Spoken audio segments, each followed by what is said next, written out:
ക്ഷേത്രകലകൾ ഉന്നത നിലവാരത്തിൽ ഗുരുവായൂരിൽ പഠിക്കാം.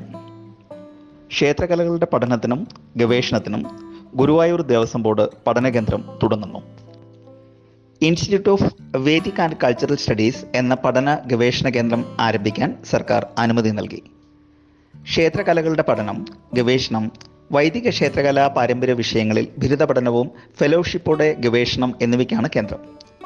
ഇപ്പോൾ ദേവസ്വം ബോർഡ് നടത്തുന്ന വാദ്യകലാരൂപങ്ങൾ, ചുമർചിത്രം, ജ്യോതിഷശാസ്ത്രം, ദാരുശില്പം എന്നിവയിലുള്ള പഠനവും കൃഷ്ണനാട്ടവും ഈ കേന്ദ്രത്തിന് കീഴിലാകും. പുതിയ പഠന കേന്ദ്രത്തിൽ +2 ആണ് യോഗ്യത. വേദതന്ത്ര പഠനങ്ങൾക്ക് ഉടൻ പ്രവേശനമുണ്ടാകും. വേദ പാഠശാലയോട് ചേർന്നാകും പഠന കേന്ദ്രം. കലാരംഗത്ത് ഇരുത്തമെന്ന പ്രതിഭകൾക്കും ഇവിടെ എത്തി ഫെലോഷിപ്പോടെ പുസ്തകരചനയ്ക്കും മറ്റു പഠനത്തിനും അവസരമൊരുങ്ങും.